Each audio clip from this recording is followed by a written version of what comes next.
There's the DISC assessment, there's other personal behavioral assessments. What are your thoughts on that, and how can you help us understand a little bit more on the behavior side of that? I am absolutely against it in all forms.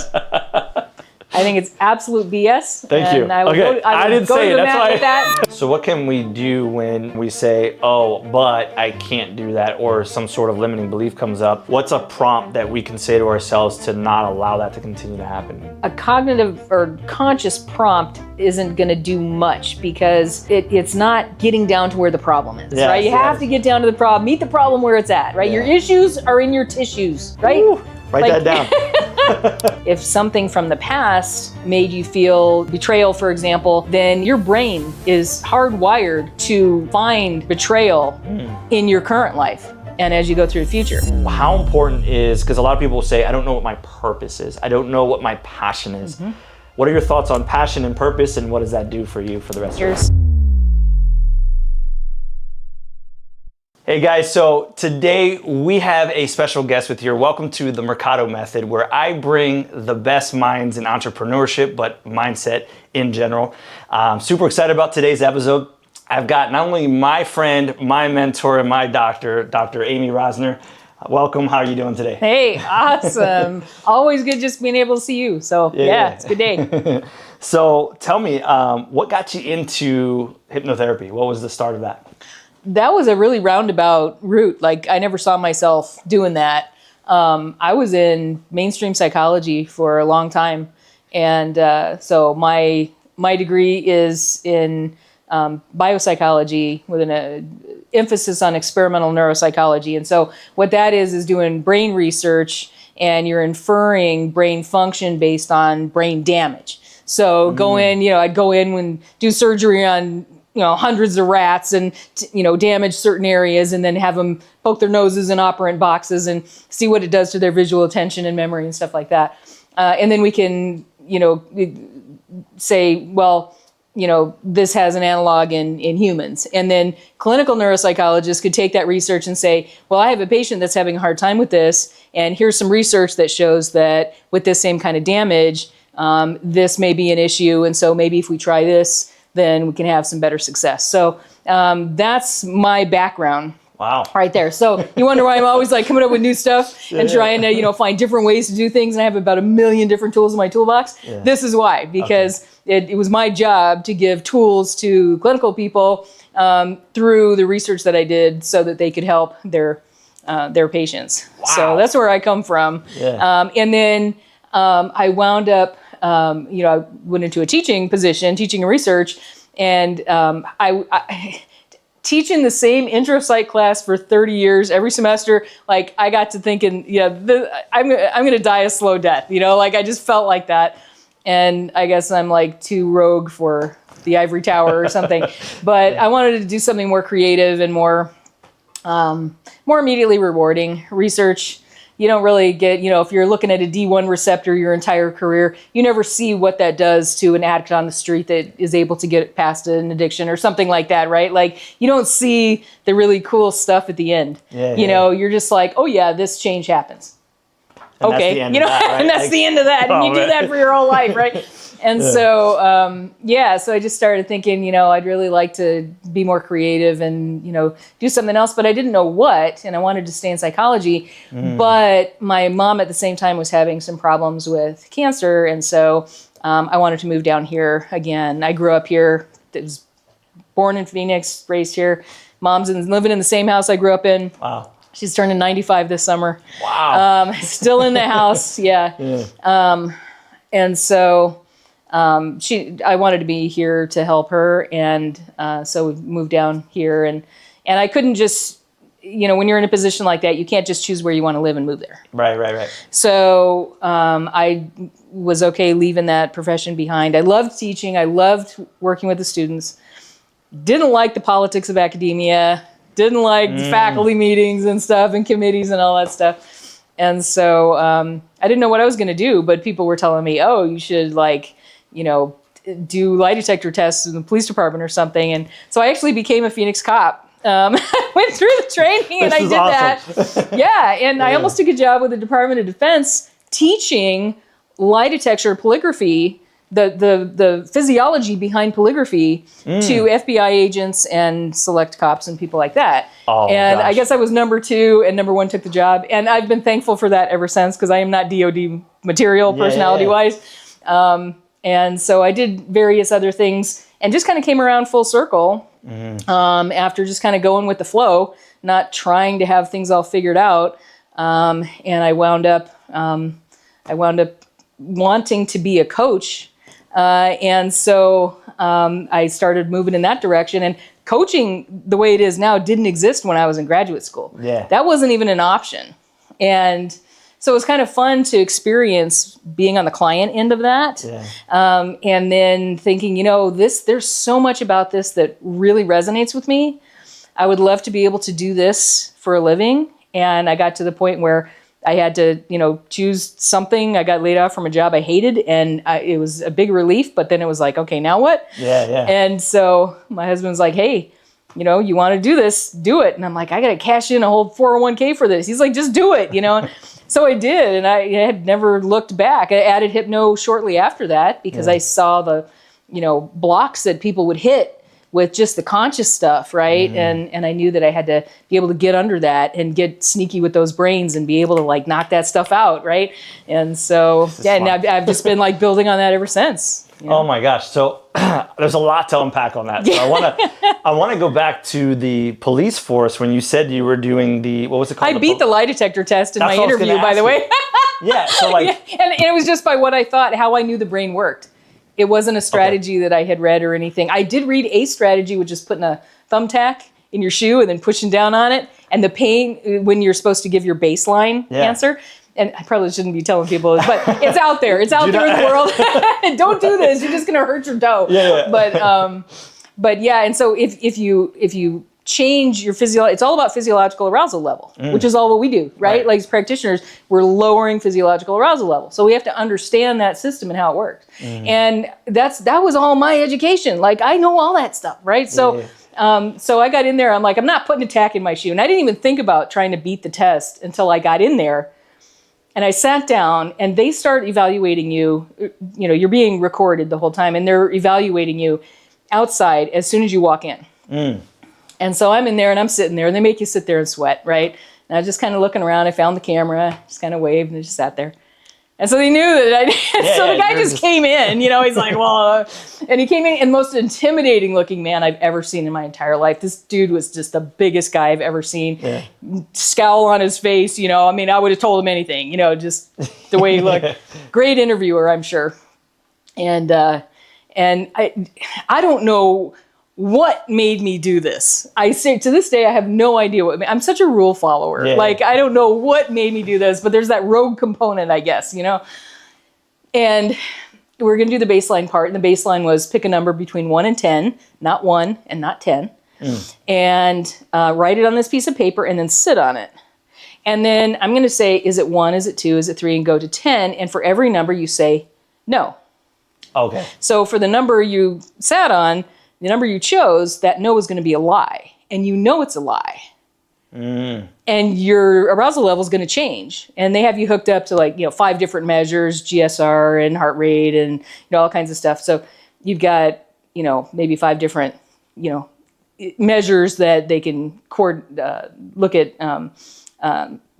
if they correspond or not. And then they decide, okay, this is a lie, because of a certain amount of increase overall on those different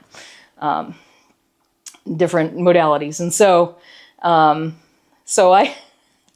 when I chose my number, I kept saying to myself 5, 5, 5, and I wrote a 2, trying very hard not to spend any attention on that 2. 5, 5, 5, 5, 5, 5, 5, 5, 5, 5, and sat at 5, 5, 5, 5, 5 in my head, yelling at myself in my head. Yeah. So all my attention is going on to number 5, and I'm like forgetting that I wrote a 2 really quickly and stuck it under my leg. Oh my gosh. Okay. And so the guy's doing the numbers. No, I'm saying no. And we get to the end and he just looks at me.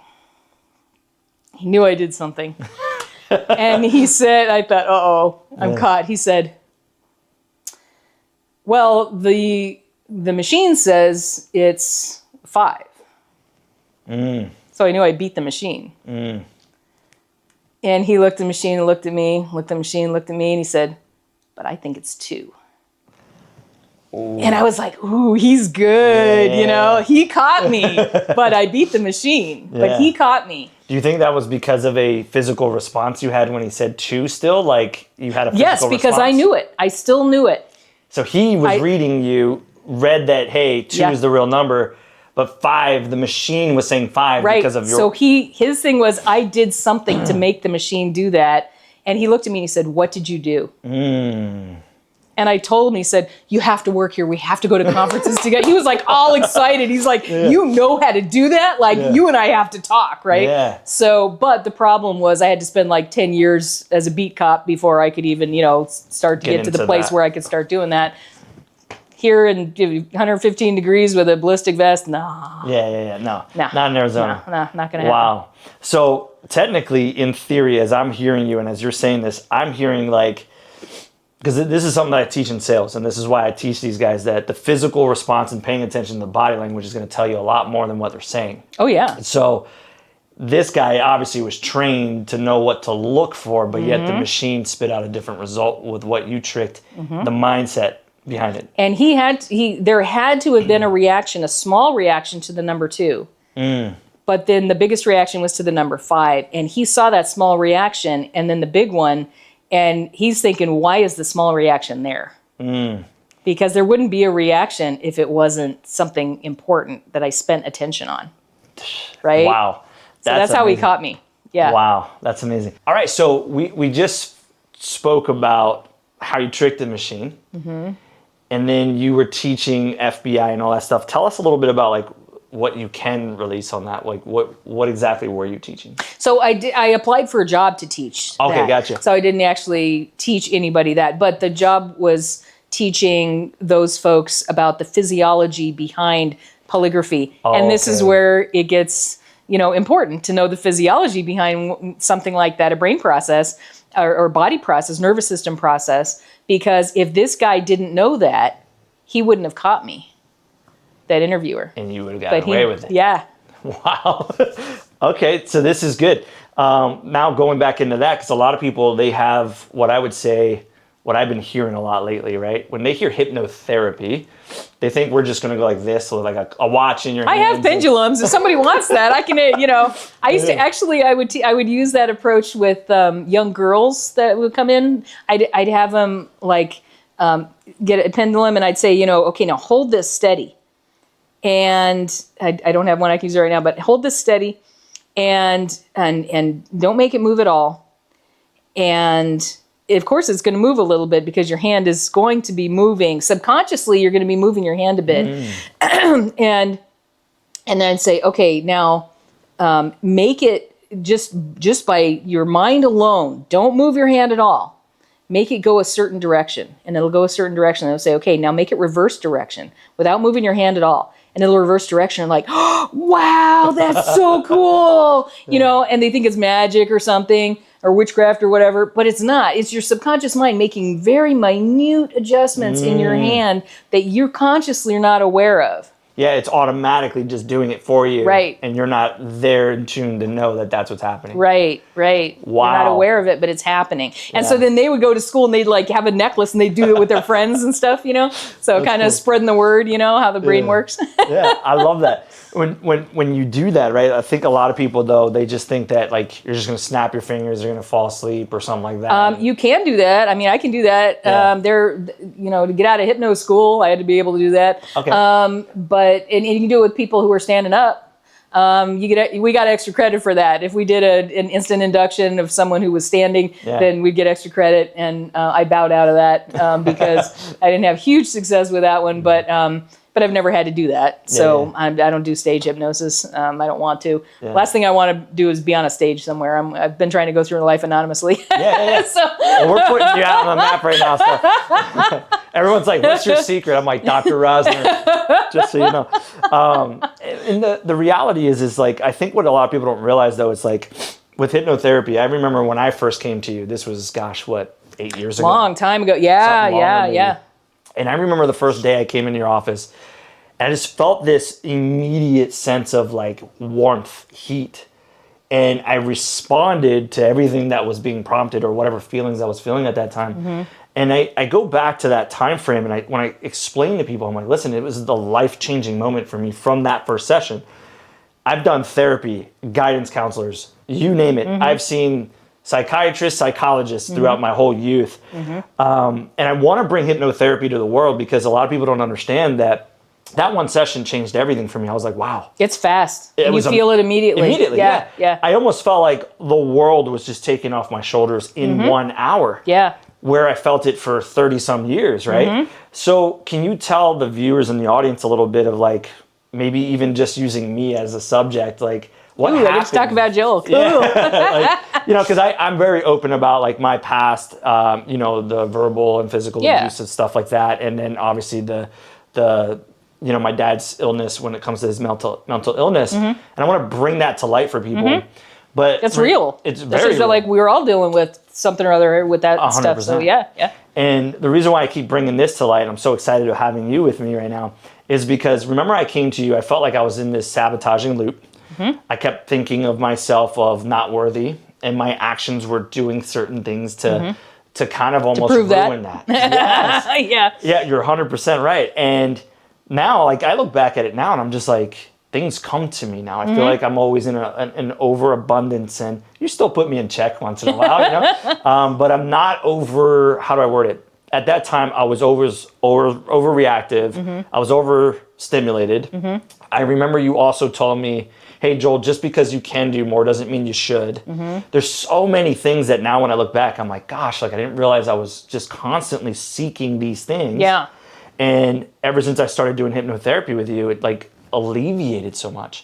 So could you explain a little bit on what you did, first of all, in that first session, if you can remember that? I don't remember, to be honest with you. Like I've got a couple thousand clients at this point, and it's been over a dozen years. I remember. They were so impactful. Oh, I'm really glad you do. I'm sorry I don't. I feel kind of at a loss for it, but yeah, I don't remember. I always remembered being angry. And when I was angry, we did I believe it was a regression session you did with me. And of course, my dad was popping up, and I was feeling just angry.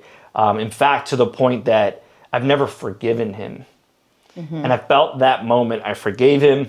I was able to heal, and I wasn't so reactive anymore. Yeah. So what were some things you did to me? And I guess I did to me because we it co-facilitated. feels that way, doesn't it? Yeah. Even though you did it to yourself. Right. I was just, I'm your Sherpa, and I've got your packs on my llama, and I've got a map. Yeah. And you tell me where you want to go, but you have to hoof it. Like I can carry your packs, but you have to hoof it, right? Yeah. So you're actually making the change, and that's why we call it a co-creative process, because I can't do it on my own. It's not brainwashing. Yep. And you can't do it on your own because that's why you're coming in. And so, but together, if I can hold your packs and help you with the map, then you can get there. And so it's just a series of brain hacks essentially, and understanding how the nervous system works so that you can keep from being dysregulated. Your arousal level can get too high. You get overstimulated, and then your brain takes off. As you are very familiar. Oh yeah. Your brain takes off, and then you're not making as good of decisions as you otherwise would. You can bring up emotion and physical responses that are tied to traumatic situations that happened long time ago. When you're really young, even. And they'll stay for your entire life if you don't do something about them. Yeah. And so when we do a regression, for example, regression is exactly what it sounds like. You're regressing in time. You're going back to an earlier time. But we do it in hypnotherapy. It's a little different than in psychotherapy, which that's a whole different kettle of fish. Like that is totally different. Yeah. And this is just like, okay, what change do you want to make?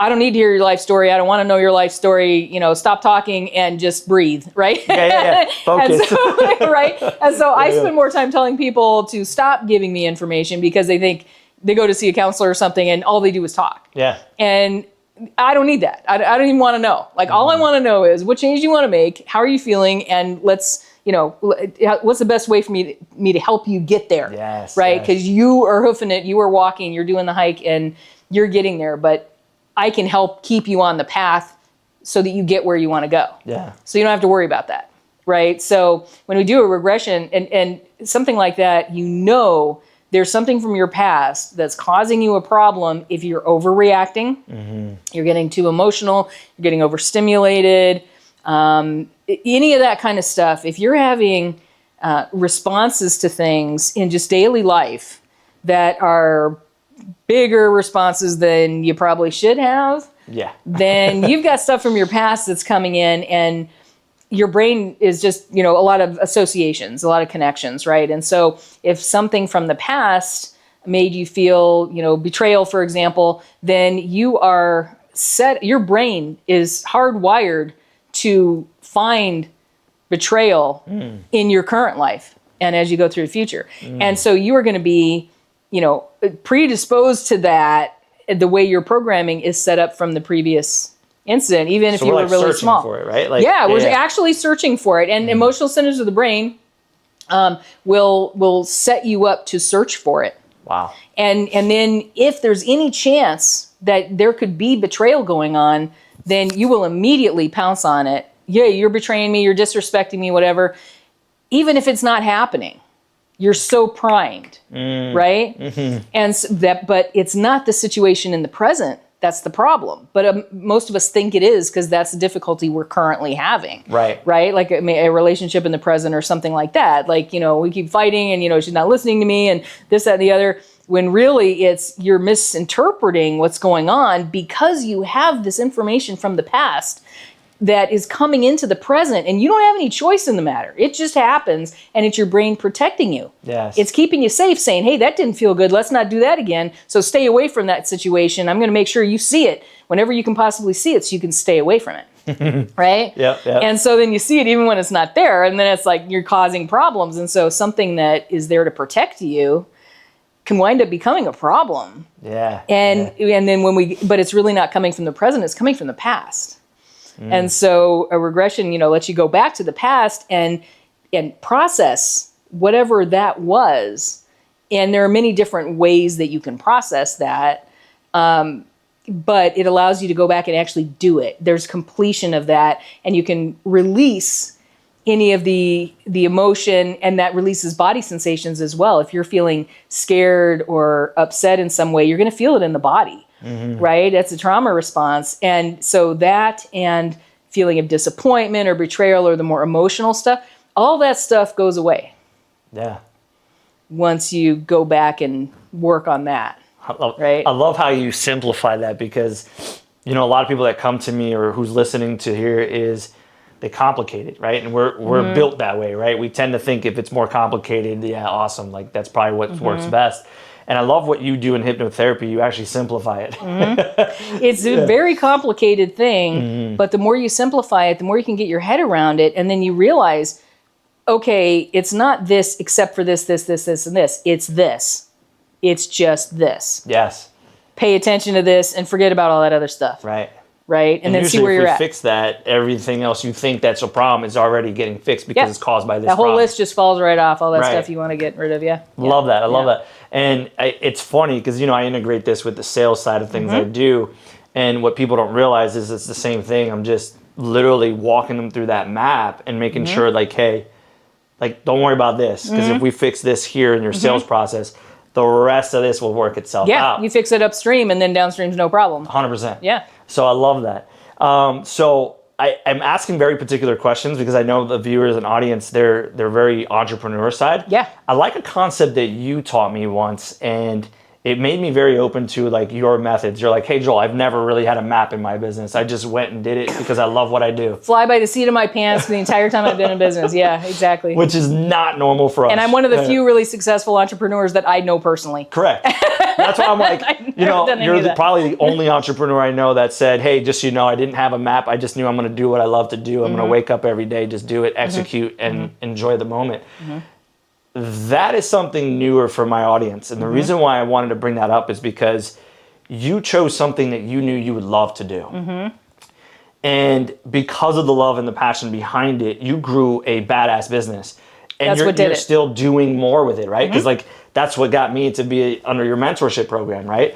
it's like you probably weren't thinking that in the beginning of things, but it morphed into that at the end because you're doing these day-to-day It grew things. organically based on what I was passionate about and Yes. where I wanted to move my energy. So I wanted to talk to you about that because that's important.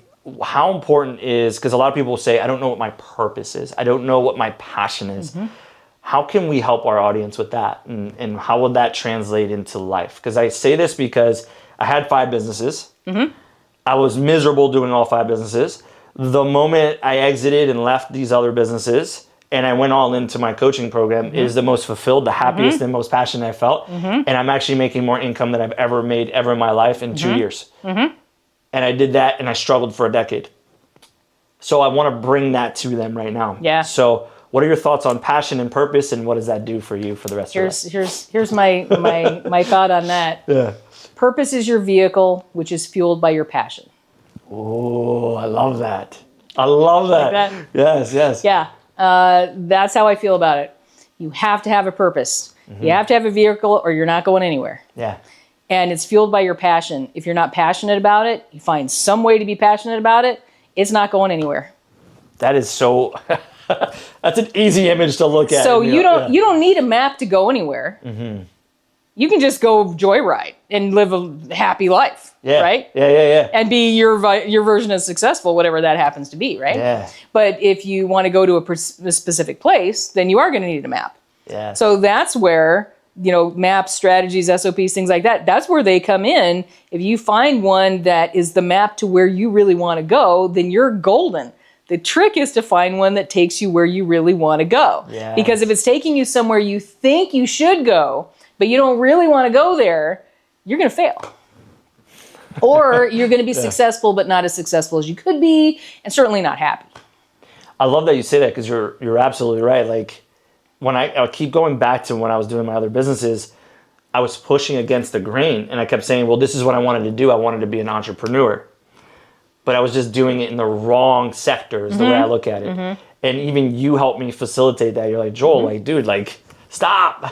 Yeah, Like, do what you really love. Right? But the cool thing is, if you're doing something you don't have real passion about, and you're successful, and you've learned a lot, and you can help others, then, just think about how unstoppable you're going to be when you switch gears into something you love. 100%. So people are afraid to make that switch because most of us were doing something we didn't really want to do for a while until we found something we love, and then we could go forth and be successful and enjoy it. But if you're we're afraid. Well, if I take this leap, if I just quit this, if I you left all these businesses behind and you just left, and yeah, exactly. And I had no doubt that you would be successful, but there was a little doubt every so often on your part, and there should have been. I would have been worried about you if there wasn't. There should be, right? That's your brain saying, "Wait a minute, like we have it good, so like, are you sure you want to do this?" So don't listen to that gut that's like grinding and going, "Oh, we shouldn't do this." There's a part of your brain, and it gets louder as you get older, that is only there to tell you to not take any chances, don't change anything. Because it figures, the reason it gets louder as you get older is because if you're still alive, you're doing something right. Right. So don't change anything, right? So you're in survival, let's stay here, right? Like, okay. And that's kind of where you are if you're in a business that you don't love, right? You're in survival mode. You're just trying to make it work. And every time you're just cutting it close with payroll or something like that, it's just more fuel on the fire that, oh man, it's just so hard to just keep this going, right? and it just beats you down month after month. Yeah. And you have to get to the point where you have enough faith in yourself and you have a sense of purpose doing something. You didn't just take a leap and say, oh, I'm going to do coaching instead. You were already doing coaching in the ways that you could in your businesses. And you were learning more about it. You got into my mentoring program. You learned more about it. And then you realized the more you did it, the more you loved it. And you realize that does give you a sense of purpose. Yes. And you are passionate about it. And then you could just go for it. And then it was like, hey, no problem. I got this, and then you just have, little bits of, not hesitation, but little bits of doubt every once in a while, like, is this really going to work? Like, I know it, intellectually I know it will, but emotionally I still kind of have these little bits of doubt once in a while. I mean, I still do once in a while too, and I've been doing this for almost 13 years. So it's funny. I'm sure your clients and people look at you like a machine. Yeah. Like my clients tell me, they're like, dude, you're a machine. When do you have time to eat, sleep, work out, do all this stuff and blah, blah, blah. I'm like, dude, like, what are you talking about? My PlayStation is my best friend, dude. Netflix is my... I like to I have plenty of time, but I am a machine, and you are too. Absolutely. And that, I think that's what it takes, because you can't be that machine and be focused on what you need to be and really put in the time in the right way. And I'll explain that in a second. Yeah. If you're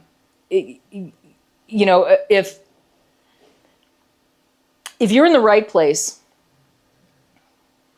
then you are going to be a machine with whatever work that entails. So if you don't like having a business that entails payroll, you don't want to have employees, but you have to deal with that all the time, then that's not going to help build passion for anything, right? And 100%. you're going to be hard, and it's going to stress you out. What happens to the brain when you get stressed? You don't make as good of decisions as you could. It takes you long. You have to work longer, right?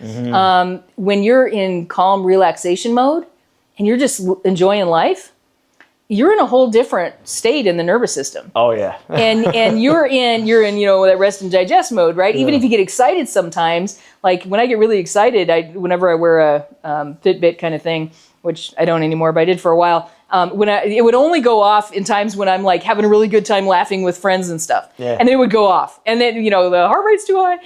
But it never went off any other time. Yeah. Heart rate never got too high because I would, I'd get excited about, being with friends and stuff. But I was just calm. Yeah, your state I was just chill. always just always calm. Yeah. And that lets you make really, really good decisions. And you're going to keep moving forward. You're working smarter, not harder. Yeah. When you do that.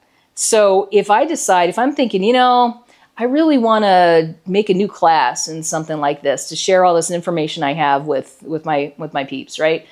And I keep thinking, I should probably get that class done. As soon as I start thinking like that, I've got to do this, I have to do this.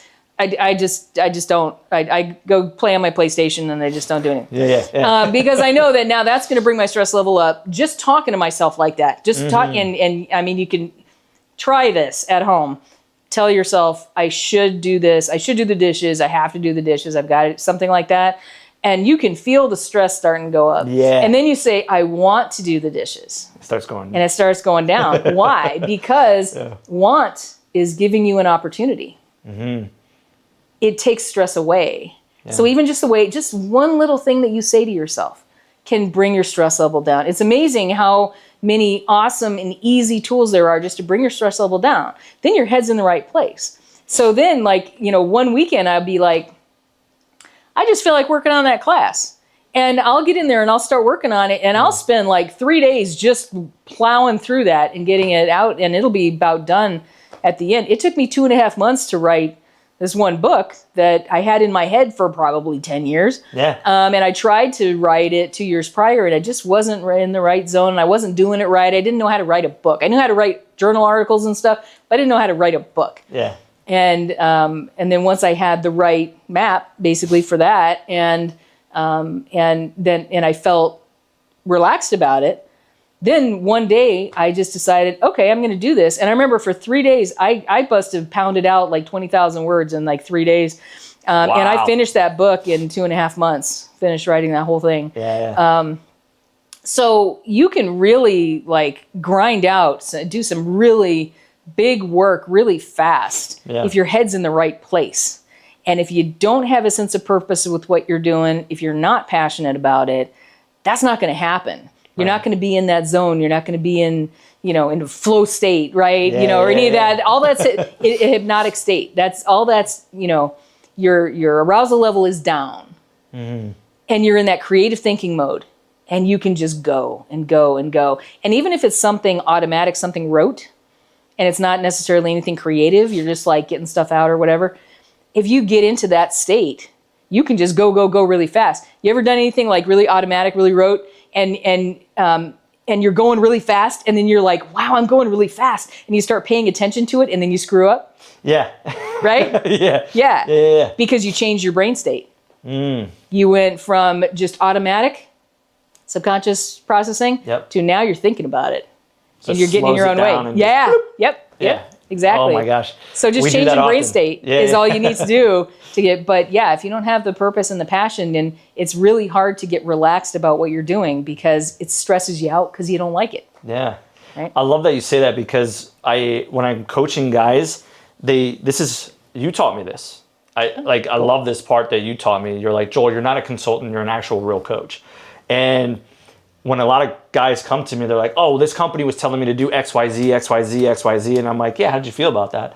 And they're always like, I didn't like it. I'm like, yeah, because it's not serving you in the now. And all I'm doing is adding more pressure and more stress to you. And they're saying that this structure is the structure. And when I teach my people, I'm like, well, do you enjoy sales?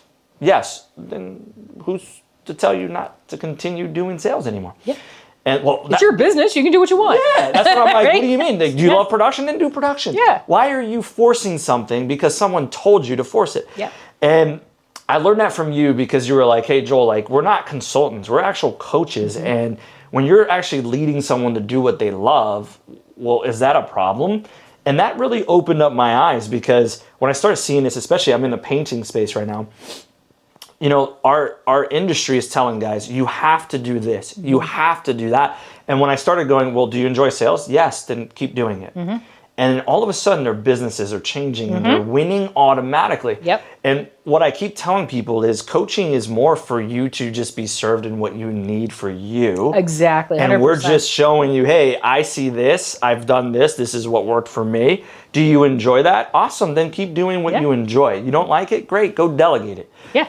Like, no one's here to 100%. tell you how to run it. Yeah. So. Oh my gosh, I wouldn't even take a lunch break for 2 years in my business because I was worried. I'm like, I have to be working all the time, and and really stressed because I'm trying to pay the bills and stuff, right? As a new hypnotherapist, and my husband's like, but you have your own business. Yeah. Why are you not blocking out an hour for lunch? Yeah. It's your business. You can do whatever you want. It took 2 years for me to do that. Right? Like, I mean, he's totally right. Like, this is your business. You run it the way you want. Yeah. And enjoy it. And enjoy. Have fun. Yeah. And that's the thing. Like, I have one client that she's been more in the marketing space, and she's been wanting to get out of that and just design. And so I've been helping her make that transition. And it's so funny because she's like, oh, I just can't seem to do this. I just can't seem to do that. I can't seem to get my website together. I can't seem to get any emails out. It's just stressing me out. Okay, well, what are you doing to get your website together? Like, you love designing. Why would you not want to design your website? Like, that would be so much fun. Right? I have fun doing that. Yeah. That's my business vision, is my website. I just go and design stuff and change stuff around and whatever. And every time you make a change, you go up in the search ranking. So it's actually, there's a big practical benefit to it as well. She's like, I don't know. And she hadn't really thought about it.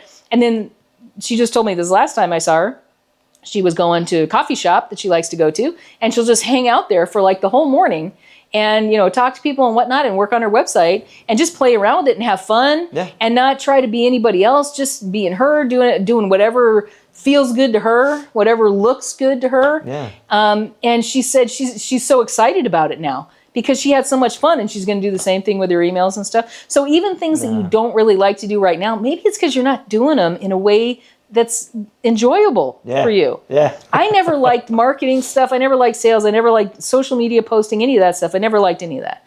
But I've been an artist my whole life. I love design. Yeah. I love creating things.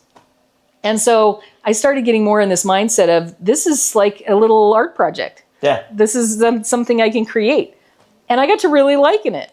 And for a while, I had somebody doing social media posting for me. And I wound up saying, you know what, I'm just going to take this back because I liked my posts better. And they were coming from me, and I'm selling me because I am my business. Right. Unlike having, a painting company or something where, it's different. It's not you that they're buying, it's the service or whatever. Yeah.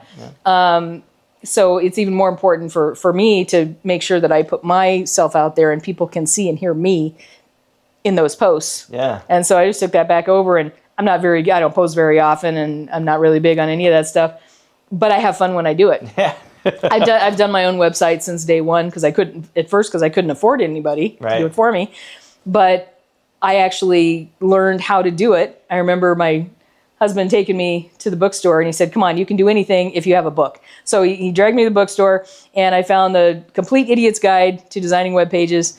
Got it. We went home and I was doing HTML code in Notepad. Before WordPress and all that stuff, right? Like, before any of that. Before, I mean, I didn't have anything to do with any. There was no, what they call WYSIWYG, designing. What you see is what you get. And you can just, I want to put a picture here, and you just put the picture there. There wasn't any of that. And so it was just coding line by line in HTML and Notepad. And then, so I did that, and I remember sending, it was an art website. I was doing painting. Okay. Different kind of painting. And I remember sending the author of the book, wanted people to send their websites to him so he could see what they created with the book. And I sent him mine, and I got a really nice email back from him. And he's like, yeah, it's really nice. You have really cool pictures to put on it. It makes it nice. But that's when I realized that kind of thing can be really fun. Yeah. And I was able to do it. And I had done some computer programming before, and psychology, operant boxes and stuff like that. And, soldered circuit boards and all that stuff. But but I never liked any of that. Right. And so to me, it was like, I have to program to do this. But it was actually fun. And I learned that I could do it. And I didn't think that I, number one, could do programming for websites. And then because I tended to have a little less self-confidence than I should have back then. But then I also thought, even if I could do it, I wouldn't want to. Yeah. But I wound up really enjoying it. And I have never paid anybody to do my website because that's fun for me. So even things that maybe aren't fun for you right now, some things like some administrative work will never be fun for me. I can't go there. But a lot of things that maybe you're not really getting a sense of purpose or passion for at the moment, you can if you just change how you're doing it. You don't like doing your website now? Go to a coffee shop and do it. Right. Then it's more fun. Change your environment. Right? Yeah. That makes sense. And what a lot of people don't know either, because you didn't say this, but you used to do web design, right, for GoDaddy or something like that? Well, actually, I did it. Yeah, I did. I wasn't actually in their design team, but I did when I went to work for them. All the new recruits, we all had to make a website as part of the learning process of what GoDaddy offered, and I won the best website, and so I won a little doll of Albert Einstein. Awesome. So I still have him in my office. Yeah, that's awesome. My little Einstein doll's hair is all over. But yeah, so that's kind of fun. But I did do websites for a number of people for a while as just a kind of side hustle because I enjoyed it. So looking at the progression of, because this is the other thing, right? Like a lot of people will go, hey, I just don't know what I want to do. I always encourage people, just keep doing things until you find what sticks and you love. 100%. Because I went from cell phone sales to car sales to detailing to pizza guy to everything until I finally landed to what I love. And you were a professor, right? You were I've teaching done a lot of stuff. Yeah. I was, right after college, I became a psychology professor.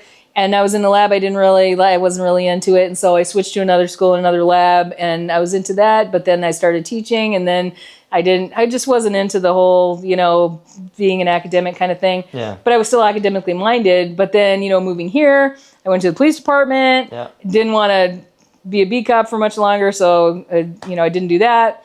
And then I wound up, I managed an apartment complex. There were a number of things, and finally it was like, this kind of work at GoDaddy. It kind of came, full circle. What really gave me a sense of purpose and where my passion was in psychology. I just hadn't found where I fit in that field, and so it took experiencing different things and finally experiencing coaching. I did a year of coaching. I was actually selling art. So I was a professional artist for a while, and I was actually selling my work and doing workshops and stuff, which I loved. So I knew I wanted to do workshops and stuff somehow, and keep teaching because that's where my heart was.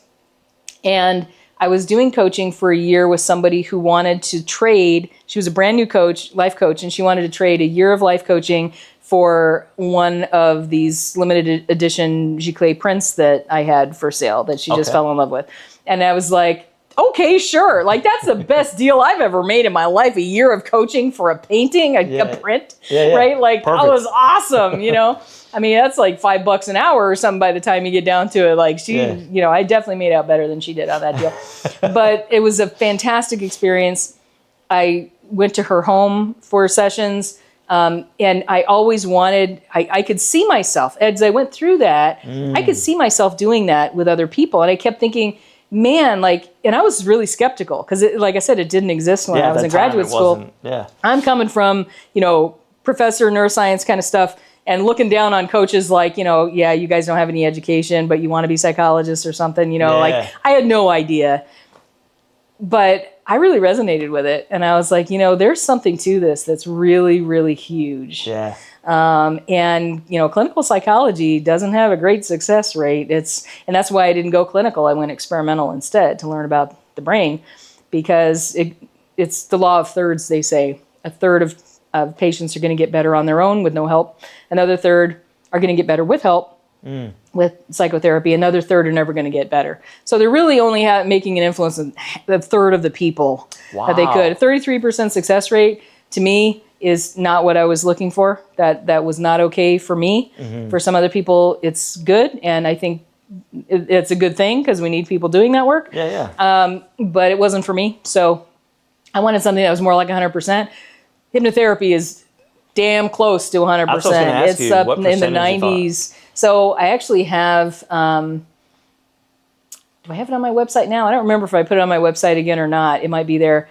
But there's a study that was done on the success rate of psychoanalysis, which is a form of psychotherapy, the Freudian form of psychotherapy, and cognitive behavioral therapy, which has the best rap, really, of modern psychotherapy. It's like a common thing that everybody very common and then and the best that they can offer for trauma is EMDR. Well, there are a couple other things that are new that are actually, I think, better and have some real promise, but not many people are doing those things. But that's in the cognitive behavioral realm. So most people that go for therapy are doing cognitive behavioral. And then hypnotherapy, which is really more like an educational process than therapy, but that's what we call it.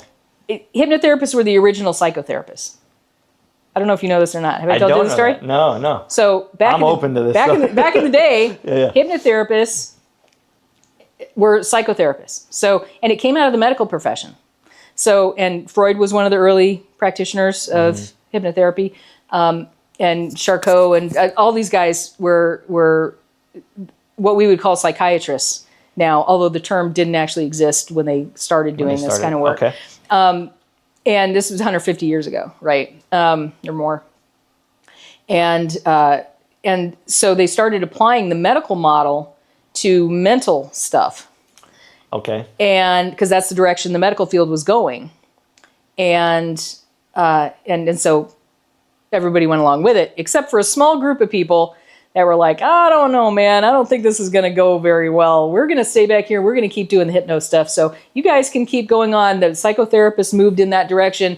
But the OGs that started all of this hung back and they were like, we're going to keep doing our thing. We'll call ourselves hypnotherapists. Okay, so we're the OGs, right? We're the ones that started all of this stuff. I like that. And so, right? The success rate, all those people move forward with this progression of, this is the way to go. Abysmal success rate compared to the hypnotherapist. We're doing the same stuff that people have been doing for at least 150 years and built on what has been done for over 5,000 years, actually, by various ancient civilizations, right? Egypt and whatnot, Greece. So our success rate is in the 90s. That's wild, isn't it? In this study that was done.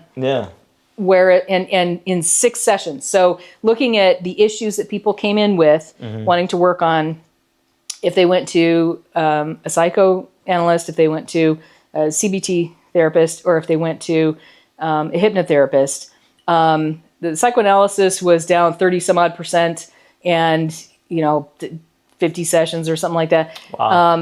to get a handle on the issue, and how they operational define these things. You'd have to actually read the article, but the CBT had a much better rate. It was in the 70s, and a couple dozen sessions at least to get a handle on one issue.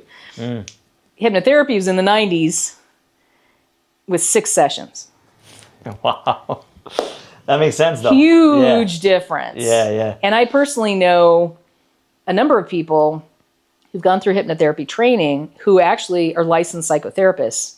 Okay. And some clinical neuropsychologists even, who have given up their licensure in psychotherapy to just do hypnotherapy full time because they say, there's no way we could get the kind of results ever in what we've been doing that we can just doing hypno. So like, what's the point of continuing over here when they know this is a better result? Exactly. I love that. Yeah. And it makes sense, right? Because it's what's been working, and it's like, I'm a big advocate of it because I'm like, wow, if that happened for me, where I thought for years I was just stuck in this mentality and I just felt like I couldn't get out of it. Yeah. And I was like suffering. I was like, is there something wrong with me? Once I saw that shift in me, I was like, everyone needs to know about it. Like everyone. I think you're starting to see a lot more of it now. You're seeing more of it here. It's really big in the UK. It's been really big there for a long time. Okay. In fact, in Europe, it's illegal to do stage hypnosis. You can't do hypno for fun and profit. You can only do it seriously, right. As therapy. But it's also considered psychotherapy, so it's part of the whole psychotherapy thing. Got it. Here, the two are very distinctly legally separated. There's psychotherapy that needs certain education and licensure, and then there's hypnotherapy that doesn't need anything. Anybody can put a sign in their yard saying they're a hypnotherapist, fine. Which means there are a lot of people doing this that probably shouldn't be. But the thing is, you can't hurt anybody. Yeah. That's why there's never been any licensure for hypnotherapy. Because the only complaint anybody gets is, well, I wanted my money back and they didn't give it to me. Nobody's going to form a licensing board. The expense for a state to form a licensing board when that's the only complaint that a field is getting, right? Yeah. So there's never been any licensure in any state for hypnotherapy because we can't hurt anybody with it. I love that. Now, that doesn't mean there isn't some bad advice given and things like that, but we're not supposed to be giving advice anyway, right? This is a co-creative process. This is me just trying to help you get where you want to go with my llama and the map. And then whatever you do when you get there is totally up to you. And it's not my business to tell you whether you should go there or not. Right. That's you taking yourself to that journey, just being there. Yeah, it's about the client and where they want to go. And it has nothing to do with what I want or what I think. Yeah. Which is kind of cool because then, I don't need to hear your life story. In fact, there are some sessions I've had that to this day, I have no idea what they were about. None. You just got to it, got it done, fixed, let's go. There was one young lady that couldn't go to school. She was in high school and she couldn't go to school. And her mom brought her in and there's obvious something happened at school. It was a traumatic thing and she couldn't go back. And I asked her, I said, can you tell me what happened? And she just shook her head no, and she wouldn't look at me. And I said, that's okay, you don't have to. I said, can you visualize it happening? Just a little movie clip of it happening. And she said, yeah. And I said, okay, here's what I want you to do. And I walked her through a rewind, which you've done, right? Those things are amazing, right? Love the rewind, yeah. You don't have to know what that's about. All you have to do is they just have to be able to imagine a little movie clip. And then you bring up, 2 good feeling movie clips to sandwich the bad one in the middle, and they basically collapse over it and they get rid of the negative feeling. And that's a stress response. That's a trauma response that goes away. In 30 minutes, they never feel that again. And I still don't know what happened at school, but she went back the next day. She was fine. I love that. So like what people need to understand too is that we don't even need to know where it came from. We just know how to guide you to where it's at and help you get through it. Because a lot of people are like, I don't want to talk about this anymore. I've been talking, I don't want to talk to another therapist about all of this. I don't want to talk about my position, their position, what's going on, any of this stuff. With hypno, you don't have to. In fact, I don't want to know. Right, because that's just more for you to take on too. That's just wasting time. That's wasting both our time. Yeah. I don't need to know. All I need to know is, okay, so think about that right there. How does that feel? What kind of feelings come up when you do that? Okay, let's do this. And then we go. you know? That's why I resonate with you, because you're so direct. Like, there's times we do sessions, you're like, Joel, I don't need to know To a fault that. sometimes. Let's go, dude. I was just like, well, this is how I feel. I'm like, what do you mean? So you're like, don't worry about that. You're good. Let's go here. And it does shut your brain down a little bit, though, because like what happens is if we start talking about the story and we start going into this, now we're just causing even more to it. And you're just taking me directly. Boom, let's just go. We don't want to reinforce the bad programming, the bad feelings, any of that. Mm-hmm. And this is why I didn't resonate with, traditional psychotherapy, is that you're talking the thing to death. Yeah. Like the more you talk about it, the more, as a neuroscientist, I know that the more that you talk about something, the stronger those connections are going to get. Mm-hmm. You're going to get more of whatever you put your attention on. Right. Right? 100%. Yeah. So, you don't get what you want. You get what you focus on and expect. Mm-hmm. So you need to be careful what you're focused on and expecting. Yeah. And they better jibe with what you really want. Yes. Because otherwise you need to change that up. I love that you say that, because I always say where your focus goes, energy flows. Absolutely. I don't know if I got that from you or somebody, but that's such a true statement, right? Mm-hmm. Because it's like, if I focus on bills and I focus on stress and I focus on anger and I focus on all these things, that's what I'm going to get. And the more you talk about it, this is my problem with support groups. Yes. There's some good about support groups, don't get me wrong, but the bad is that you are beating a dead horse that's never going to go anywhere, and you're just focused on the dead horse. More and more. You're almost giving it more power. You are. Yeah. You are. Yeah. So those circuits in your head get stronger, and you're going to be thinking about it a lot more. Yep. And the good stuff, the gratitude, anything else you could be, exactly. Yeah, you're blocking that. Yeah, those are weaker. Oh, wow. Yeah. I love that. This guy, see, neuroscience. It's all about the Let's neuroscience. have fun with this, right? So I want to let's switch into a little bit of identity real quick. Okay. A lot of people come to me and they always ask me, they're like, Joel, like, how do you know who you are and who you are becoming, and what does that look like? And they almost like just overthink it, and really I think we all overthink that. 100%. And trust me, that was me. No, me too. Oh, I'll overthink anything. It's like, hold on a second, let's think about this a little bit more, right? And I want to bring some light to people. What would be some easier tools, or maybe just even something to bring light to it? Like, when people think of identity, what's the first thing that pops up in your mind? When they say, how do I figure out who I am? What does that look like to you? The first thing I think when it comes to identity is limiting beliefs. Okay. Because that's the biggest problem people have with identity. Mm-hmm. And we all have them. 100%. And every single person that sits in my chair that I do a session with is either not good enough, not worthy, or both. Mm-hmm. Every single person. Yeah. My big thing was not being good enough before I got rid of that. It's your big personal lie. And your identity, it's your self-concept. It's like the lens through which you see everything having to do with yourself.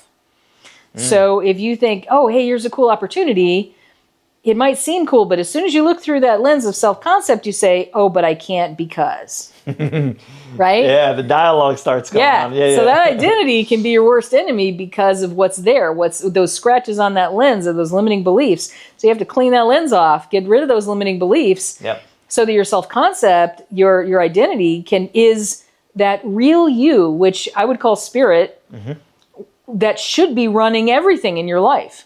It should be like, if this is conscious and this is unconscious, your unconscious mind, there's a lot more of this than there is this. Your spirit should be, it's unconscious, but it should be right up here next to your conscious mind running everything. But what happens is we have these limiting beliefs and fears and all this bad programming that keeps it away, right? And we have to clean all this stuff up so that it can be right there running the show. Yeah. And that's, when I think of identity, I think of just cleaning off that lens so that spirit can run everything. So what can we do when that comes up, when we say, oh, but I can't do that, or some sort of limiting belief comes up? What's a prompt that we can say to ourselves to not allow that to continue to happen when you're doing it on your own? Yeah. So I think the best way to do that, and you can't, unfortunately, for something like that that's caused by a subconscious limiting belief, a cognitive or conscious prompt isn't going to do much, because it's not getting down to where the problem is, right? And you know how important that is, right? You have to get down to the problem, meet the problem where it's at, right? Your issues are in your tissues. Yes. Right? Ooh. Write that down. You got to get into the brain for that. Yes, yes. And so, you'll have all, and this is kind of a pet peeve of mine. I see all of these like motivational speakers and stuff talking about getting rid of limiting beliefs and how easy it is.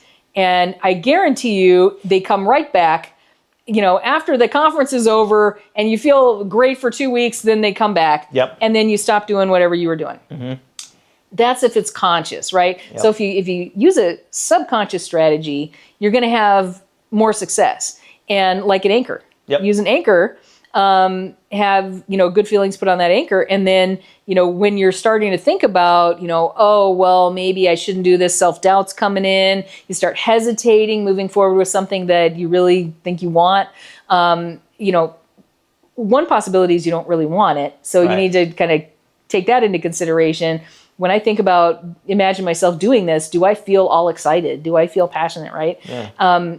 Then it's something you want. If you don't, then it's probably not something you want. Maybe it's something you were told you wanted a long time ago.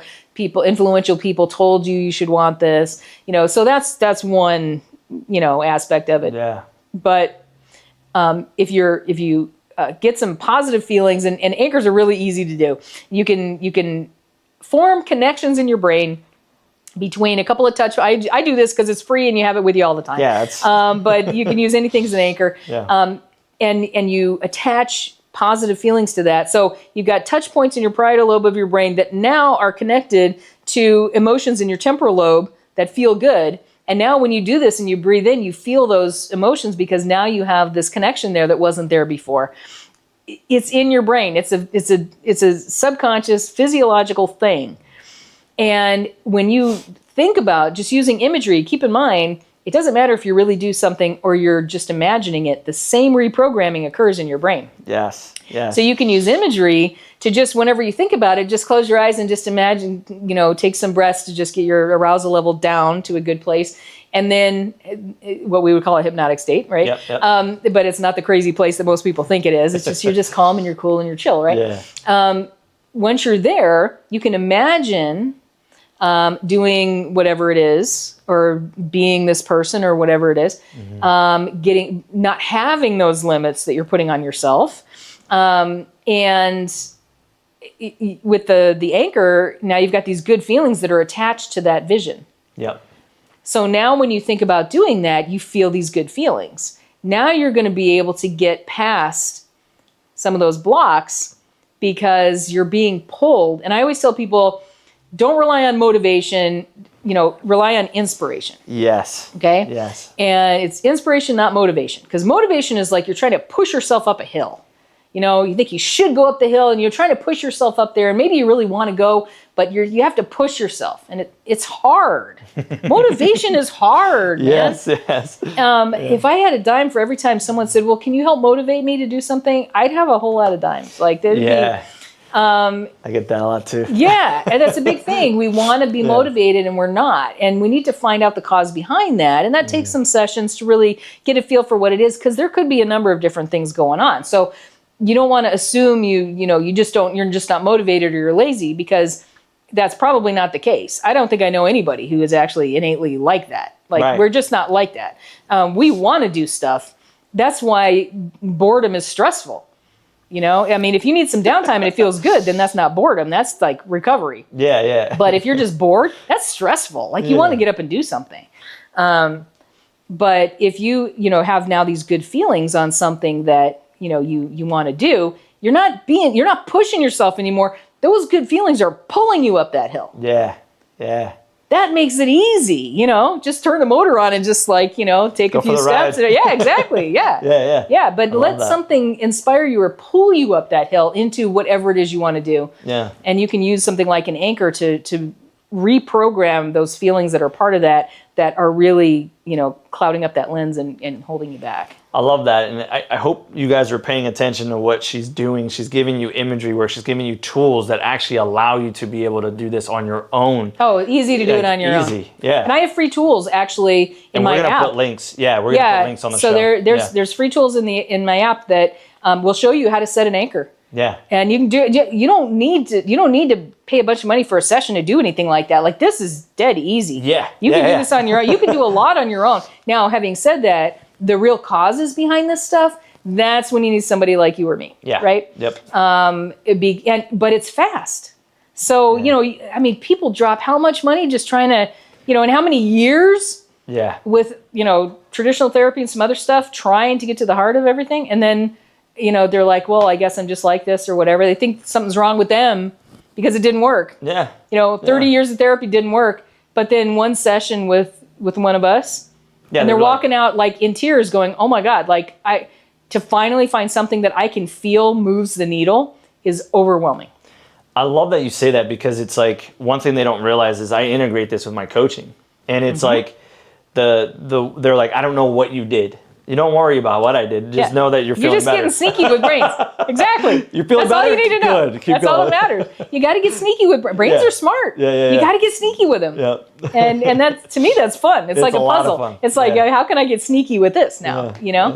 Get through those defenses. And well, because of you, it really pushed me into this, right? Because like I was always natural at like reading people and natural at certain things. I just didn't know why these things were happening. And when I started really learning these things through your mentorship program, it was like, oh, that makes sense now. Now I know exactly where to go versus guessing based off what natural just instincts that most of us guess based on logical and rational stuff.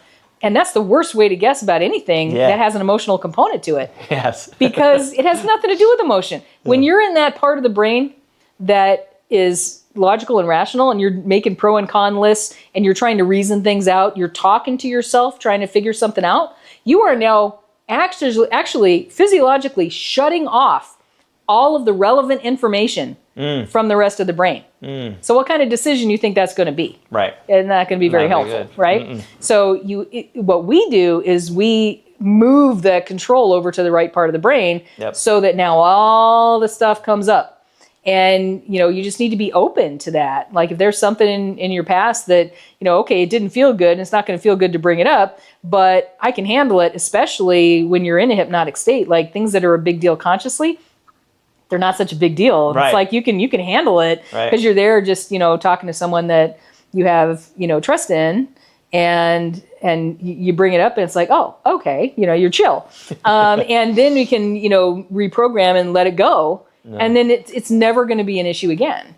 So for that kind of thing, like, you need to see somebody instead of just going at it on your own, and see the right kind of person. Right. There are some psychotherapists that do more body-oriented kind of stuff, like somatic psychotherapists. Okay. I checked a couple of years ago because I learned about this not too long ago from the inventor of it, and learned all about how it's done and everything. And a lot of it is stuff that I teach you guys. That's not, the therapeutic technique or anything, but it's very relevant to what we do because it's a lot of body stuff. That's why it's so good for trauma, because there's always a body component. And just like counseling or something, most counselors don't hit that body component. Most psychologists don't hit that body component. Psychiatrists hit a different kind of body component, but not that one. And so if you don't hit that, you're not going to get past trauma. And so anytime you have feelings coming up that just don't feel good or they're not appropriate, overreaction, things like that, that it's coming from some kind of trauma processing that even if you worked on it, and I've had tons of people say, oh yeah, I worked on that in therapy for 30 years. Okay, but the tears are coming down. So you're obviously you're not past it. Yeah. Right? And so and they can get past it in as little as one session. Yeah. With this. So it's just a different modality. It's focused on different stuff. Yeah. But I think people need to understand that there are better and worse choices they can make. And usually those choices are made on either a recommendation from a friend or doctor or somebody. And most of them are not going to recommend hypnotherapy because they don't know enough about it. Although I agree with you that that's changing. It's getting bigger here, which is great. They assume it's some kind of woo-woo thing, and it's not, without knowing that it actually was born of the medical field, right? Isn't that interesting? And there's a lot of research, and like in one of my books, I almost all the articles that I cite in that book are review articles. There's that much research on it. Wow. It is a scientific discipline. Oh yeah. And it's not woo-woo. Now, some people who do it can be more woo-woo, and maybe they're focused on some other kinds of techniques and stuff that I wouldn't. The techniques I use have been either scientifically shown by the National Institutes of Health to be effective, or they're things that I have brought up from different places, including some from somatic psychotherapy, that are they have been shown, the basic premises behind them have been shown to be viable in many labs and many researchers for many years. That makes So things like, I came up with a technique that has to do with mindfulness, which there's a ton of research on, and cognitive dissonance, which there's a ton of research on. Yeah. I'm putting them together in new ways. Now I'm adding some stuff from deep brain reorienting, which is a form of psychotherapy from a couple psychiatrists. Well, the guy that invented it is in Scotland. But I'm not doing that therapeutic technique, but I'm taking some insights from, hey, here are the deep brain areas involved in this really intractable trauma. And with our, multiple personality patients and our, extreme PTSD patients and things, really heavy diagnoses, we're able to actually get to some of these people. The vast majority of these people respond to this when they don't respond to anything else. And a lot of it is stuff we're already doing that I'm now seeing more people in the psychotherapy, different, there are different types of therapy that are coming out that are more based on this. That's a huge ship that's not going to turn on a dime, but it is turning, and it's starting to bring in that physical component. And so now you're seeing these, a few years ago, there was only one somatic psychotherapist in all of the greater Phoenix area. Wow. So that's how rare it is to see, but there are probably several more now. But that's, if there isn't a body component, you're going to have a really tough time getting past trauma because you have to be dealing with the body component. Yeah. And then there are some different ways of, handling that. So yeah, I mean, it's really cool because it's a mixture of all this different stuff, but it's done in a way that they're hacks. They're quick, easy hacks. And some of them are so quick and easy that you can do them on your own. Some you need to be, working with somebody like us because it's a more involved process and you need to really learn, how to do that. And you can't be driving the bus at the same time that you're looking at the scenery, right? Yeah. So let us drive the bus for the big stuff. Yeah. And because we know where we're going and how to get there, how to work the bus, right? Yeah. And then you can just enjoy the scenery and feel better at the end of the ride and get to your destination, right? Yeah. I love that you're saying that because it's like there's so much, how do I word it? Like, I think people are trying to continue to complicate the processes of things. And it's still, again, like what I loved about you was you were like, hey, Joel, we're just here to fix things. We're not here to like try to keep you here in this long journey of like, you need me. I actually was like intrigued by that when you were like, hey, Joel, like, how do we get there? Like, let's get to the root cause. Let's just get it done. Let's move on. Right. And that really attracted to me to your type of methods, because I feel like certain people do things on purpose to keep people around. True, especially in coaching. Yes. Oh my gosh. And that's not what we're trying to do. And in a lot of hypnotherapy as well. And then I've seen a lot of psychotherapists do this too, a lot of counselors. Because they it's a lot easier to get repeat business than to, get new business. And they want to just stay full. Yeah. So yeah, I know plenty of people who have been doing exactly that. And I never wanted to be one of those people. In fact, it took me a couple years before I even offered a monthly plan to my clients to come in regularly every month. Because you were doing packages, right? Like X sessions. Yeah, exactly. And that's it. So I know that most issues require about 3 to 6 sessions. So I made a single session and a 3-session package and a 6-session package. So thinking we're going to nail one issue. Yeah. Right? With a package, and then you're good to go. Kick the baby birds out of the nest. Yeah. Right? That was my whole philosophy. That was my business philosophy, which is not a good business philosophy if you need repeat business, right? Right. And in fact, I put a book out before I knew how to write books at the request of the Hypnotherapy Academy where I graduated from. Nice. And some people I went there with and some folks I trained with, they asked me what I was doing because I was having more success right out of the gate than anybody else they had seen. And this is arguably the best training in hypno in the world. There were about 30 of us there representing maybe, 10, 15 different countries. Yeah. It was pretty cool. But I said, okay. And so I just wrote what I was doing. And it was the, throw everything at the wall to see what was stick phase, and I was going to all these business workshops and courses and stuff, and joining these organizations of, women business owners and other businesses. In fact, that's how we met, was a business networking group, right? All the things, I was trying to do all the things that were best practices for entrepreneurs. Very few of them stuck. Because it's a different kind of business, right? Yes. Coaching is a different kind of business. And it's all, any therapy or coaching is built on rapport. And there's been studies on this, that is the number one predictor of success, client success, is the amount of trust and faith that they have in the therapist or practitioner. Yeah. And so it's really important. And when you're dealing with the monsters in people's closets, like, they need to be able to feel free to open up to you, right? 100%. Have to have trust there.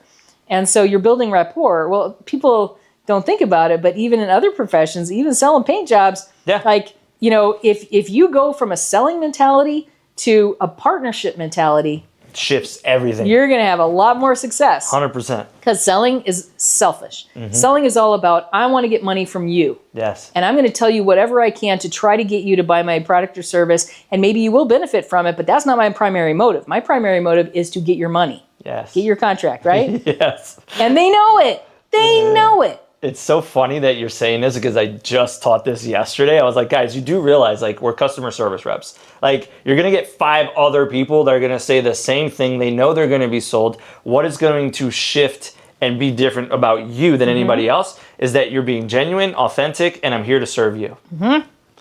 And you come into that mentality. First of all, you come in with having fun. You no longer are working. You're just going there to provide a service. Right. And it shifts your whole state.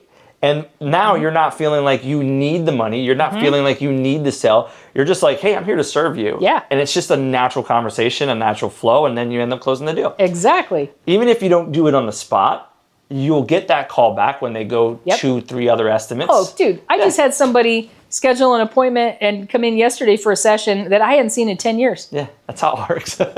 And she's like, I know I have this block. And it was a block of publishing. And she's like, I have 5 books and 2 programs that I want to get out, and I can't bring myself to do it. She's like, I knew, as soon as I knew I had some kind of block with this, I need to call Amy. Yeah. And we hadn't seen each other in like 10 years. Yeah. And she shows up on my schedule. I'm like, whoa, that's so cool. How you doing? It's great to see you. She's another one from a networking group, right? Yeah. And that's awesome. And so, I wasn't trying to sell her on it, and she prepaid for the session, for just one session. And then we had our session. And during the course of the session, I find out, okay, well, this is a block she's having, and she wants to get these books out. Well, you have one book you just got out. How did that go? Well, it didn't really go anywhere. And, I need to find out more about that. And I just can't bring myself to sit down long enough to do it. Okay, fine. Well, just so you know, I can help you through that process, because I spent a crazy amount of money learning how to do that the right way. Yeah. I've got a plan. I've got support. I can help you with that. If you want to do it with me, I can be your partner in doing that. Yes. And so now she's going to spend the next year working on a book with me at, way more money than I would have gotten for another session or 2. Yep. I wasn't trying to sell anything. I don't want to try to get anybody to purchase any of my services or products if they don't really want to work with me. Right. I want to work with them to see them succeed and make it like the best investment they've ever made. 100%. And really get them going where they want to go. That's what's fun to me. Yeah. Right? And so I'm never trying to sell. In fact, I never have, when I have consultations, I never even have my schedule with me. It's on my iPad in the other room. And I'll just ask questions. And that's the thing. Like, a lot of people in sales are, we need to put them into these different boxes. They're a green or a blue, or they're, this kind of, and it's like, okay, when you start, what you're doing, scientifically speaking, is you're making continuous variables categorical. You're adding error to the statistics. Yeah. And you don't want to do that. That's always a bad idea. Yes. You're always going to be wrong. If you put somebody in a box, you make an average of something, and you go with that, it's going to be wrong. Yeah. It may be less wrong than if you didn't do anything, but you're still going to be wrong. Odds are, probability says you're going to be wrong. But if you ask questions, then you know more about the person. You're not boxing them into something. You're not saying, oh, this is someone who's more scientifically minded, so I need to talk more numbers and not. Thank you. If you stop all of that, you're Yes. overcomplicating Yes, it. yes. If you just talk to them, I remember being a leasing agent for apartments, and I remember telling somebody about the great dog park we had, and then finding out she didn't have a dog. And that was my lesson. Yeah, you're like, I'm talking about something that doesn't even matter to this individual. Yeah. Yeah, exactly. And so how's that person feeling? Yeah. I'm not connecting with her. Yes, yes, yes. I'm just trying to sell an apartment by pointing out the benefits. Right. Why would you point out a benefit that's not a benefit to them? You ask them what they need. You ask them what they want. Yes, Okay, here's what I can do to help you. yes. Is this what you're looking for? Yeah, okay, let's do it. You know, or love it. no, that's not right. Great, then I'm not right for you. You know, find somebody who is, and you're Yeah. going to have more success, and I'm going to feel better. I love that. You guys are hearing that. Sales. She's not even selling, and she's selling. So I got Exactly. one last part, just due to time frame. One last quick question for Sure. you. And then we're going to put links. We'll ask where can they find you and all that, because I'm going to direct them over to you. And guys, those of you that love the pod already, this episode, she is going to be at one of our group calls. So she'll be there for an hour in the next few weeks. She'll be presenting. So if you guys are interested, text me on the number that's going to be on the caption below. Text me Hypnotherapy, and we'll give you the link for that call so you can hear a little bit more and understand a little bit more and ask her questions so you guys can have that. We'll also have links. But the last question I have, because I'm in an industry right now that talks about character, talks about reading people based off assessments. And this is something that I want to give to my community, because they're being sold, hey, read this assessment about these people, sell based off these assessments. I have a different perspective on that, and I'll talk about that later. But since I got the professional here, what are your thoughts on that? Like, there's the DISC assessment, there's other personal behavioral assessments, and what of my audience is learning is that they should be selling based off that, which, you know, it gives you a general idea, right? What are your thoughts on that, and how can you help us understand a little bit more on the behavior side of that? I am absolutely against it in all forms. I think it's absolute BS. Thank you. And I will Okay, go, I I will didn't go say to it, the that's mat with that. Yeah. As a PhD in psychology, I am completely against all of that. Thank you. Okay. For a couple of reasons. One is I happen to know how those tests are made, and they're BS.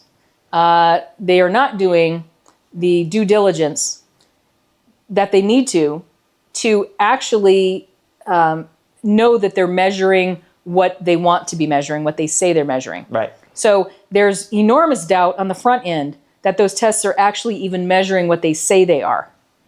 And if they're not, why on earth would you pay any attention to them? Right. Okay? But they don't go into this, right? They're selling the assessment as a tool to help salespeople. Correct. And the people who are buying it don't know anything about construct validity. Right? So what does that mean? So that means right there that they don't know what they're buying. Yeah. Because they don't have the knowledge, enough knowledge to be able to even ask the right questions. Correct.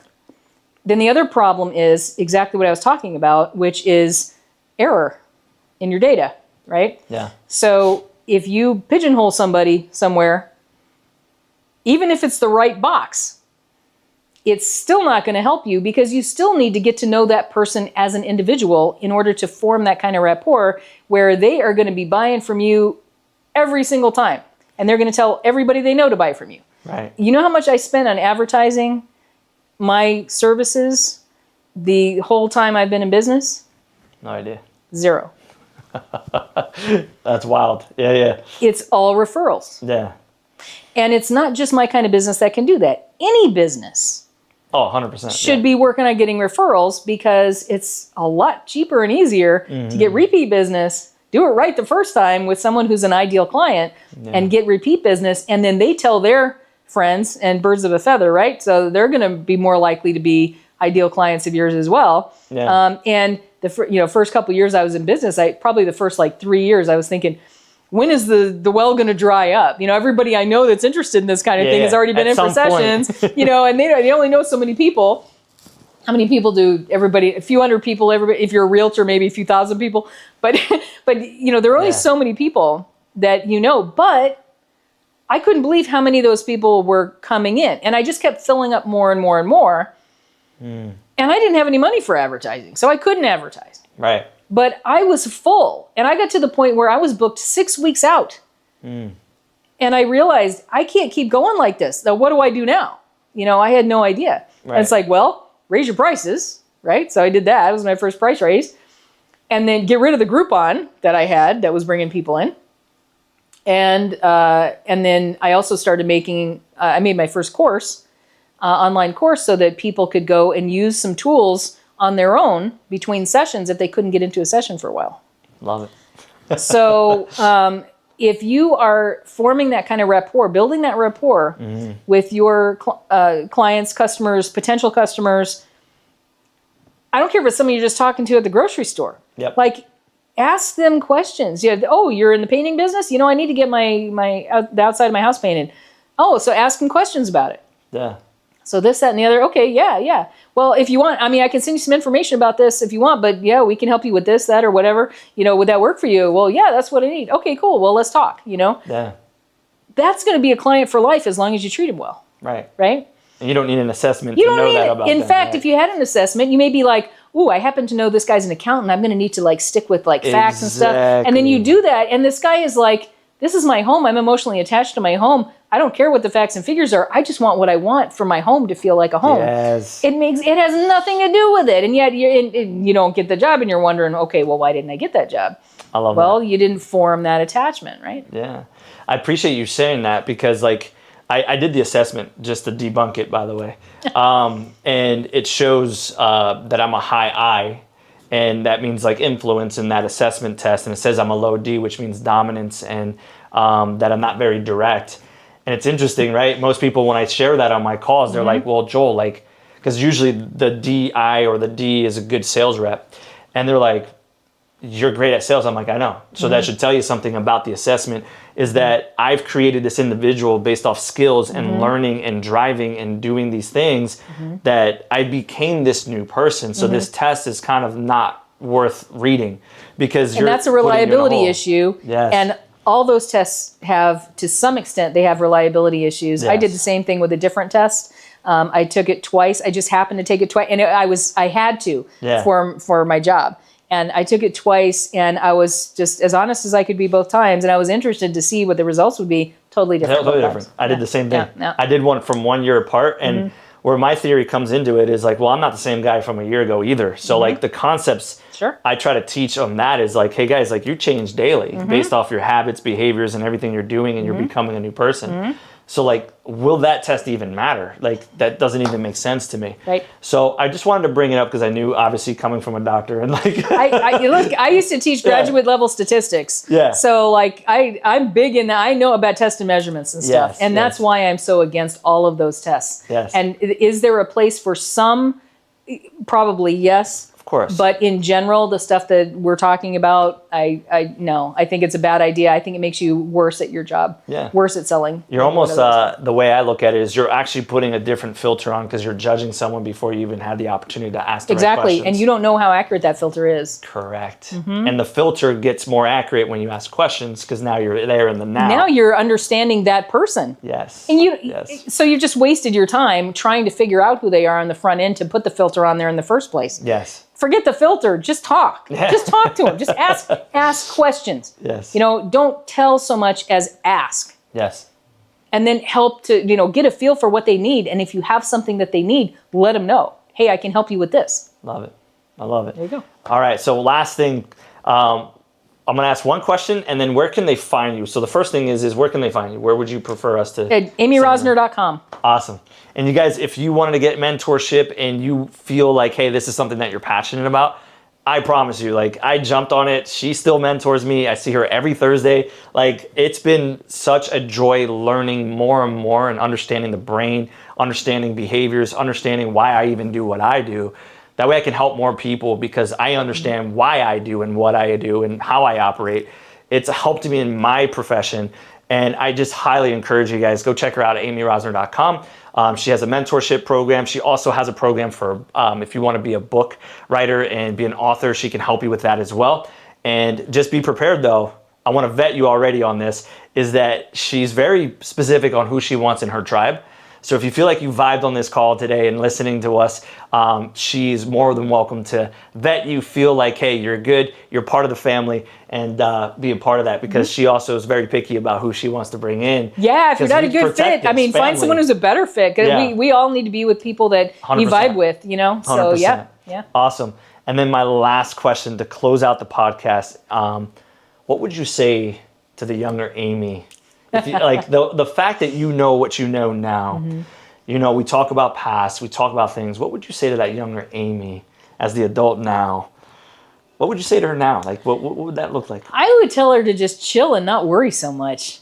Seriously, I was really high strung when I was younger. Yeah. And I grew up with, you know, in a situation that led to by the time I got to school, and I just saw these in old report cards not too long ago. It was really interesting to me. I'm like, wow, that explains a lot. The teacher comments were all like, you have to start letting her make her own decisions, you know. And I saw this one write-up that said, she always has to have permission to do everything. Even out on the playground, if there isn't an adult out there, she'll have to get permission from another kid to go on the slide or do whatever. Yeah. And because I felt like I couldn't make my own decisions. And I had that not good enough thing going on. And, you know, I had great parents and everything. I had a great upbringing. Like, I'm not, you know, saying anything negative about that. Yeah. But just the way that things were, I wound up with that kind of, you know, codependent sort of behavior, and thoughts and feelings that went with it. And so I was uptight about everything, because I was, you know, I remember in school, it was Thanksgiving and we were making pilgrim hats and stuff. And I was able to freehand cut a really realistic looking bow from a piece of construction paper. And none of the other kids could do that. And so the other kids would look at my bow and they're like, well, would you cut mine out? And so I would, and then I'd get in trouble for it. Yeah, because you're doing their work. Yeah, when I was just trying to help people. Yeah. And so I wound up with some kind of, you know, too much stress around trying to do the right thing, especially for other people. And I wish that I had been able to chill out about all of that sooner, and just enjoy what I was doing, enjoy helping people, let go of anything that, you know, produced any kind of stress or negative feelings about what I was doing, or, you know, feeling bad in any way. Just be able to let it all go and just enjoy whatever I'm doing in the moment, not worrying about what's going to happen in the future, making the right decisions, going with the flow in the moment. Like, that's what got me to where I am now. Yeah. And and I couldn't be in a better place. So, I love that. Well, good for you. thank you. Well, Dr. Rosner, thank you so much for everything. Anything for I've been so you. blessed. Hopefully we'll do a part 2 down the road. Oh, absolutely. Anytime. This was a lot of fun. So Yeah. guys, click the link below. Go see Dr. Rosner. Follow her on Instagram. I'll be posting her stuff all over the place so you guys can follow her. I promise you guys, you won't be disappointed. Thank you so much. You heard it again from the Mercado Method. God bless. Have a great week. Peace. Peace. Thank you so much.